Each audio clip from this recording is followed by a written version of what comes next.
நீங்கள் இன்னும் tube tech Tamil சேனலுக்கு சப்ஸ்கிரைப் பண்ணலன்னா சப்ஸ்கிரைப் பண்ணிவிடுங்க. மறக்காமல் பெல் ஐக்கானை ப்ரெஸ் பண்ணுங்கள். அப்போ தான் நாங்கள் போடுற வீடியோட அப்டேட் உங்களுக்கு ரெகுலராக நோட்டிஃபிகேஷனாக கிடைக்கும். தமிழால் இணைந்த அனைத்து நல் உள்ளங்களுக்கும் அன்பான வணக்கம். இன்றைக்கான வீடியோவில் இன்ஸ்டாவில் நிறைய பேர் ரெக்வஸ்ட் பண்ண ஒரு அவிப்ளேயர் டெம்ப்ளேட் வந்து எப்படி எடிட் பண்ணுறது அப்படின்னு சொல்லி தான் டீட்டெயிலாக பார்க்க போகிறோம். ஸோ இந்த அவிப்ளேயர் டெம்ப்ளேட்டோட டவுன்லோட் லிங்க் வந்து டிஸ்கிரிப்ஷனில் இருக்குது. ஸோ அதை வந்து டவுன்லோட் பண்ணிக்கோங்க. அது மட்டும் இல்லாமல் இந்த வீடியோவை கடைசி வரையும் ஸ்கிப் பண்ணாமல் பாருங்கள். அப்போ தான் உங்களுக்கு இது மாதிரியான டெம்ப்ளேட் வந்து எப்படி எடிட் பண்ணுறது அப்படின்னு சொல்லிட்டு டீட்டெயிலாக ஒரு ஐடியா கிடைக்கும். ஓகே, இப்போ உங்கள் மொபைலில் இருக்கக்கூடிய அவிப்ளேயர் ஆப்பை வந்து ஓப்பன் பண்ணிக்கோங்க. சப்போஸ் நீங்கள் இன்னும் அவிப்ளேயர் டவுன்லோட் பண்ணல அப்படின்னா டிஸ்கிரிப்ஷனில் இருக்கக்கூடிய லிங்க்கை கிளிக் பண்ணி ஆப் டவுன்லோட் பண்ணிவிட்டு ஓப்பன் பண்ணிக்கோங்க. அவிப்ளேயர் ஆப் ஓப்பன் பண்ண உடனே லாஸ்ட்டாக எந்த டெம்ப்ளேட் நீங்கள் வந்து செலக்ட் பண்ணி ப்ளே பண்ணி வச்சுருந்தீங்களோ அந்த டெம்ப்ளேட் வந்து ஷோ ஆகிட்ருக்கும். ஸோ இப்போது இன்றைக்கான டெம்ப்ளேட்டை நம்ம வந்து எப்படி ஆட் பண்ணி எடிட் பண்ணுறது அப்படின்னு சொல்லி பார்த்துலாம்.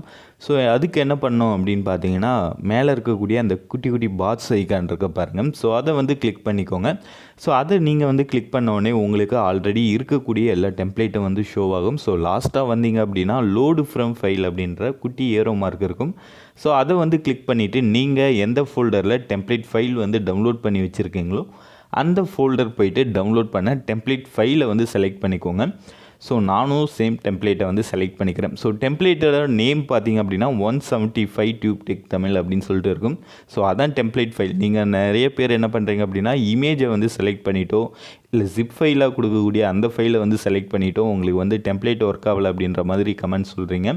ஸோ மோஸ்ட்லி ஜிப் ஃபைலாக தான் கொடுத்துருப்பேன். ஸோ டவுன்லோட் பண்ண உடனே எக்ஸ்ட்ராக்ட் பண்ணிவிட்டு அதுக்கப்புறம் டெம்ப்ளேட் ஃபைலை வந்து செலக்ட் பண்ணிக்கோங்க. ஸோ நம்ம இன்றைக்கி ஆட் பண்ண இந்த டெம்ப்ளேட் பார்த்திங்க அப்படின்னா நீங்கள் ஆட் பண்ண உடனே இப்படி தான் ஸ்க்ரீன் அப்பியரன்ஸ் இருக்கும். ஸோ இதில் தான் 1 by 1 background image colour particles எல்லாமே எப்படி எடிட் பண்ணுறது அப்படின்னு சொல்லி பார்க்க போகிறோம்.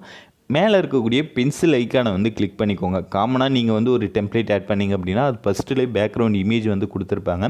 ஸோ நான் இந்த டெம்ப்ளேட்டில் கொஞ்சம் டிஃப்ரெண்ட்டாக எங்கே கொடுத்துருக்கேன் அப்படின்னு பார்த்தீங்கன்னா கம்போசிஷன் 4 வந்து செலக்ட் பண்ணிக்கோங்க. கீழே ஸ்க்ரோல் பண்ணிட்டு வந்தீங்கன்னா இருக்கும். அது கீழே ஒரு இமேஜ் ஆப்ஷன் கொடுத்துருப்பேன். ஸோ அந்த இமேஜை வந்து செலக்ட் பண்ணுங்கள். அதான் நமக்கான பேக்ரவுண்ட் இமேஜ்.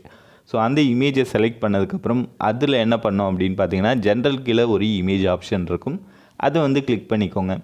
ஸோ அதில் கஸ்டம் இமேஜ் அப்படின்னு சொல்லிட்டு ஒரு இமேஜ் சிம்பிள் இருக்கு இல்லையா, அதை வந்து கிளிக் பண்ணுங்கள். ஸோ அந்த பாக்ஸை கிளிக் பண்ணிங்க அப்படின்னா கீழே பாருங்கள் பிக் இமேஜ் அப்படின்னு சொல்லிட்டு இன்னொரு ஆப்ஷன் வரும். ஸோ அந்த பிக் இமேஜ் அப்படின்ற ஆப்ஷனை கிளிக் பண்ணிவிட்டு நீங்கள் எந்த பேக்ரவுண்ட் இமேஜ் வந்து ஆட் பண்ண போகிறீங்களோ அந்த பேக்ரவுண்ட் இமேஜை வந்து செலக்ட் பண்ணிக்கலாம். ஸோ நான் ஆட் பண்ணக்கூடிய அந்த பேக்ரவுண்ட் இமேஜோட லிங்க் வந்து உங்களுக்கு டிஸ்கிரிப்ஷனில், அதாவது ஒரே ஃபைல் தான் கொடுப்பேன். ஸோ அதுலேயே வந்து டெம்ப்ளேட் பிஎன்ஜி இமேஜ் பேக்ரவுண்ட் எல்லாமே வந்து செட்டாக இருக்கும். அதாவது ஜிப் ஃபைலாக இருக்கும். ஸோ மறக்காமல் எக்ஸ்ட்ராக்ட் பண்ணிக்கோங்க. ஸோ ஓகே, டெம்ப்ளேட் அதாவது பேக்ரவுண்ட் இமேஜை வந்து நம்ம செலக்ட் பண்ணிட்டோம் இல்லையா. ஸோ அடுத்தது என்ன பண்ண போகிறோம் அப்படின்னு பார்த்தீங்கன்னா இங்கே கீழே நீங்கள் கர்லி ஹேர் அப்படின்னு சொல்லிட்டு ஒரு டெக்ஸ்ட் வந்து பார்த்துருப்பீங்க.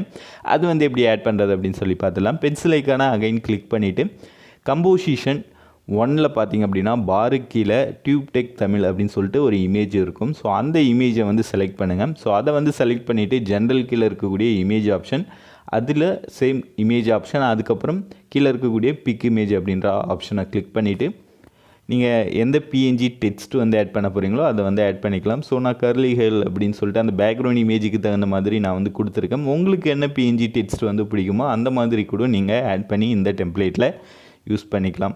ஓகே, இப்போ பார்த்தீங்கன்னா பிஎன்ஜி டெக்ஸ்ட்டும் ஆட் பண்ணிட்டோம். அடுத்தது என்ன பண்ண போகிறோம் பார்த்தீங்க அப்படின்னா அந்த குட்டி குட்டி பாட்ஸ் வந்து ஃப்ளோ ஆகிட்டுருக்கு பாருங்கள் ரெட் கலரில். ஸோ அதை வந்து ஹார்ட் ஷேப்புக்கு வந்து சேஞ்ச் பண்ண போகிறோம். ஸோ அதுக்கு என்ன பண்ணோம் அப்படின்னு பார்த்தீங்கன்னா அகைன் பென்சில் ஐக்கான கிளிக் பண்ணிக்கோங்க. கீழே லாஸ்ட்டாக கம்போசிஷன் 5ல் ஒரு இமேஜ் பார்ட்டிகல்ஸ் வந்து கொடுத்துருப்பேன். ஸோ அந்த பார்ட்டிகல்ஸ் இமேஜை வந்து செலக்ட் பண்ணிக்கோங்க.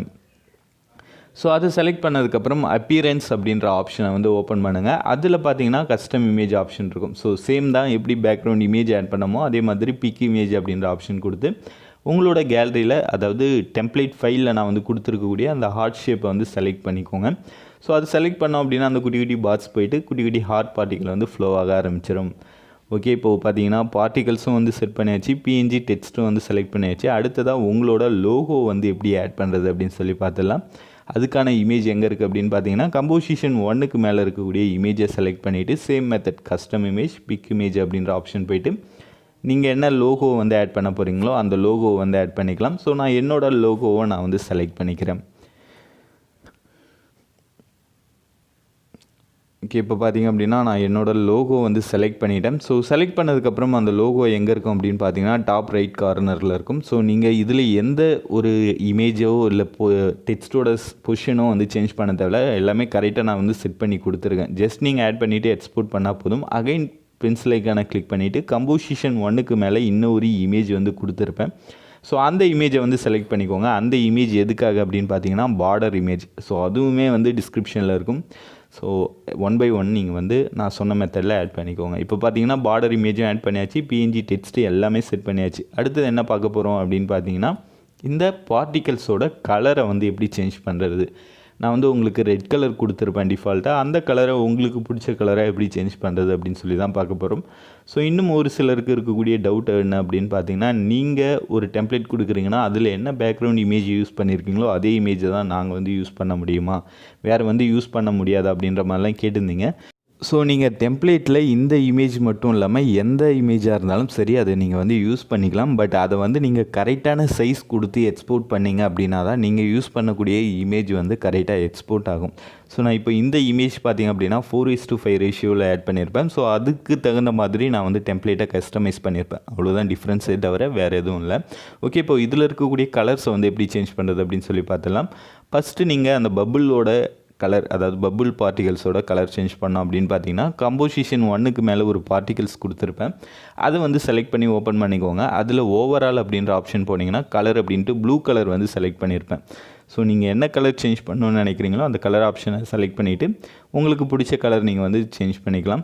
ஸோ நான் இப்போ வந்து இதை வந்து ஆரஞ்சு கலராக சேஞ்ச் பண்ணியிருக்கேன் பாருங்கள். ஸோ இது மாதிரி உங்களுக்கு பிடிச்ச கலர் கூட நீங்கள் வந்து சேஞ்ச் பண்ணிக்கலாம். அடுத்தது பார்த்தீங்கன்னா அந்த குட்டி குட்டி ஆர்ட் பார்ட்டிகல்ஸ் போகுது இல்லையா, அதுவும் வந்து ரெட் கலரில் இருக்கும். அதுவும் சேம் மெத்தட் தான். அந்த கம்போசிஷன் ஃபைலில் இருக்கக்கூடிய பார்ட்டிகளை செலக்ட் பண்ணிவிட்டு கலரில் போயிட்டு, அதாவது ஓவராலில் கலரில் போயிட்டு என்ன கலர் வேணுமோ அதை நீங்கள் வந்து சூஸ் பண்ணிக்கலாம். ஸோ இப்போ பார்த்தீங்கன்னா அந்த குட்டி குட்டி பார்ட்டிகல்ஸ் கூடமே உங்களுக்கு ஆரஞ்சு கலரில் வருது. கீழே இருக்கக்கூடிய அந்த டெக்ஸ்ட்டில் இருக்கக்கூடிய கலர் வந்து நீங்கள் சேஞ்ச் பண்ணணும்னு நினச்சிங்க அப்படின்னா அகைன் பென்சில் ஐக்கானை கிளிக் பண்ணிவிட்டு கம்போசிஷன் 2ல் வந்து ஒரு 3ல் வந்து ஒரு இமேஜ் இருக்கும். ஸோ அதை வந்து செலக்ட் பண்ணிவிட்டு அதில் கலர் போனீங்க அப்படின்னா அதில் நான் ஆல்ரெடி டிஃபால்ட்டாக ரெட் கலர் கொடுத்துருப்பேன். அதில் உங்களுக்கு என்ன கலர் வேணுமோ அந்த கலர் நீங்கள் சூஸ் பண்ணிக்கலாம். ஸோ அவ்வளோதான். இப்போ வந்து கலர் ஃபுல்லாகவே எடிட் பண்ணியாச்சு. ஸோ இதுக்கப்புறம் மேலே இருக்கக்கூடிய எக்ஸ்போர்ட் ஆப்ஷன் கொடுத்து நீங்கள் இந்த டெம்ப்ளேட்டை வீடியோவாக சேஞ்ச் பண்ணிக்கலாம். ஸோ அதுக்கு நீங்கள் என்ன சைஸஸ் வந்து கொடுக்கணும் அப்படின்னு பார்த்தீங்கன்னா வீடியோ வித் பாருங்கள் 1080, வீடியோ ஹைட் வந்து 1050. ஸோ நான் கொடுத்துருக்கக்கூடிய டெம்ப்ளேட்டில் நீங்கள் எந்த சேஞ்சஸுமே பண்ணாமல் எக்ஸ்போர்ட் கொடுத்தீங்க, இந்த சைஸ் கொடுத்து எக்ஸ்போர்ட் பண்ணிங்க அப்படின்னா உங்களுக்கு இன்ஸ்டாகிராமோட போர்ட்ரேட் சைஸ் வந்து கிடைக்கும். ஸோ நீங்கள் அதை ஸ்ட்ரெயிட்டாகவே இன்ஸ்டாகிராமில் அப்லோட் பண்ணிக்கலாம். ஸோ அவ்வளோதான், இந்த வீடியோ முடிஞ்சிருச்சு. ஸோ எல்லாருமே ட்ரை பண்ணி பாருங்கள். ட்ரை பண்ணி பார்த்துட்டு இந்த வீடியோ உங்களுக்கு எந்த அளவுக்கு யூஸ்ஃபுல்லாக இருந்துச்சு அப்படின்றத மறக்காமல் கமெண்டில் சொல்லுங்கள்.